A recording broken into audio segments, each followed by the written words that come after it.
Allez les geeks, c'est Mathéo et on se retrouve pour un tout nouveau récap ciné et série, votre dose quotidienne d'actualité à ne pas manquer. En ce moment j'ai un peu l'impression que c'est un récap tous les 2 jours. Vous allez le voir, on a un très joli programme franchement aujourd'hui avec principalement des bonnes nouvelles allant de Disney+, à HBO Max et pas que. Bref, ça risque d'être extrêmement cool mais comme d'hab, ne perdons pas plus de temps et rentrons dans le vif du sujet. Bref, actualisons.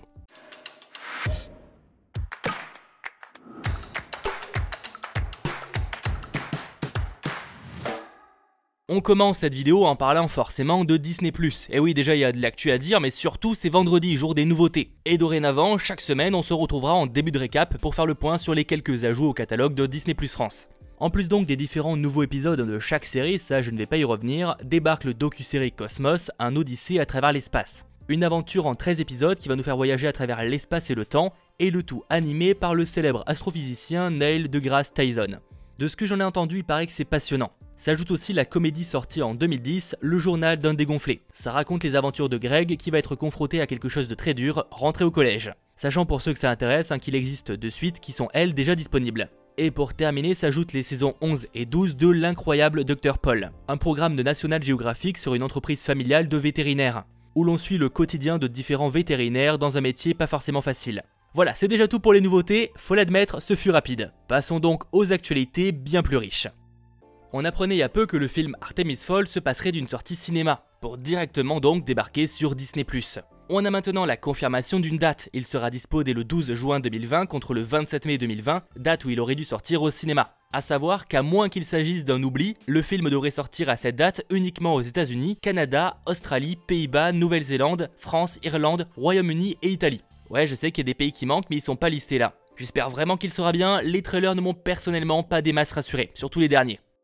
Autre actu Disney+, le service vient d'annoncer la sortie d'un docu-série sur Star Wars The Mandalorian. Disney les Making of The Mandalorian commencera sa diffusion le 4 mai prochain, à l'occasion donc de la journée mondiale de Star Wars. Ce documentaire sera découpé en 8 parties et sera diffusé chaque semaine. Notons que ça s'appelle Disney les Making of The Mandalorian, ce qui veut à mon avis dire qu'on aura d'autres Disney les Making of pour d'autres programmes. Bref, le producteur Jon Favreau déclare que c'est l'occasion pour les fans de la série de la découvrir de l'intérieur, et d'avoir une perspective différente, peut-être même d'en avoir une meilleure compréhension. Une opportunité de comprendre comment The Mandalorian a été créé, et de découvrir certains des talentueux contributeurs associés à cette saison 1.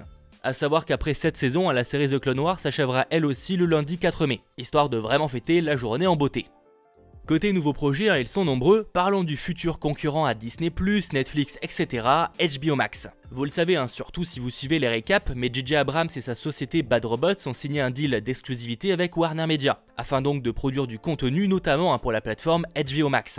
Et on connaît aujourd'hui 3 de ces futurs projets. Tout d'abord, il y avait déjà pas mal de rumeurs à ce sujet, mais on évoquait plutôt un film. Il s'agira finalement d'une série Justice League Dark. En gros, une team de super-héros DC Comics bossant dans le mystique. Même si à l'heure actuelle, on n'a aucune idée des personnages qui en feront partie. Swamp Thing, Constantine, etc. Affaire à suivre. J'ai pas vu la précision, mais on doit sûrement parler d'une série live. Pour rappel, il ne s'agit pas d'un premier projet d'ici pour HBO Max. On sait officiellement qu'il prépare aussi une mini-série animée Aquaman, ainsi qu'une série live Green Lantern et une série Strange Adventures.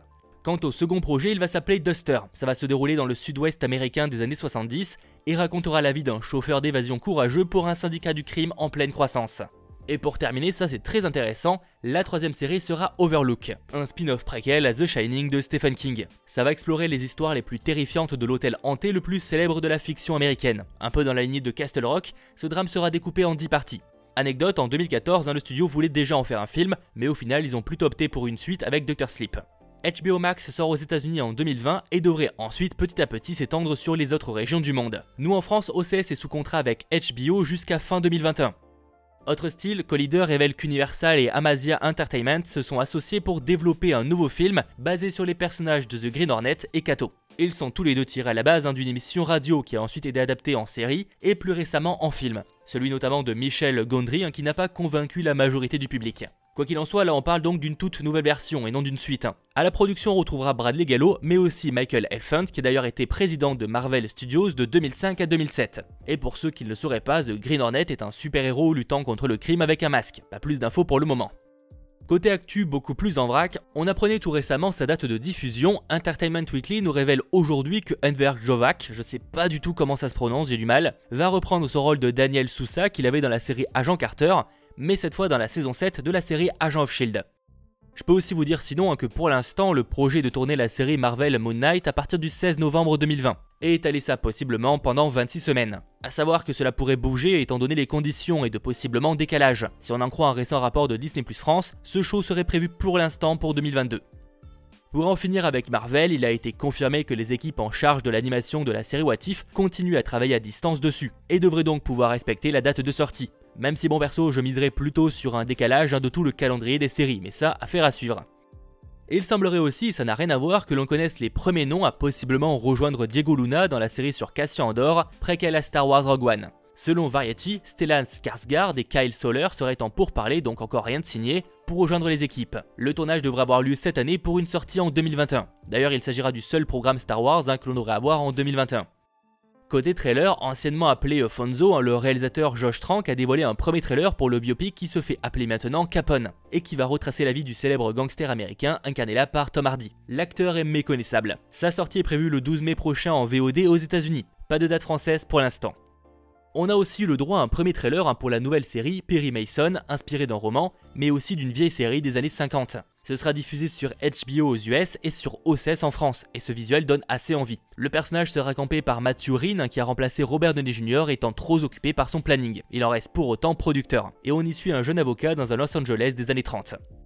Pour terminer cette vidéo, anecdote un peu marrante si je puis dire, hier Netflix valait plus cher en bourse que Netflix. Netflix a battu un de ses records avec une capitalisation boursière de 187,3 milliards de dollars, contre 186,6 milliards pour la Walt Disney Company. Bon évidemment c'est temporaire et c'est surtout la conséquence du virus. Netflix est plutôt gagnant pour l'instant de la situation, à l'inverse de Disney qui n'a ni de cinéma ni de parc ouvert, et qui chute en bourse depuis quelques semaines. Voilà, c'est la fin de ce récap ciné et série, j'espère évidemment qu'il vous aura plu et si c'est le cas, pensez à lâcher le pouce bleu et pensez à vous abonner. Et je rappelle que pour les membres sponsors, vous avez accès déjà à une vidéo en avant-première qui sortira soit aujourd'hui, soit ce samedi. Il s'agit tout simplement des séries comiques à voir sur Netflix. Bref, on se retrouve en tout cas extrêmement vite pour de nouvelles vidéos, que ce soit sur la chaîne du Geek ou sur les réseaux sociaux et sur le grenier de Mathéo, ma chaîne secondaire. C'était votre Geek, Mathéo, ciao tout le monde.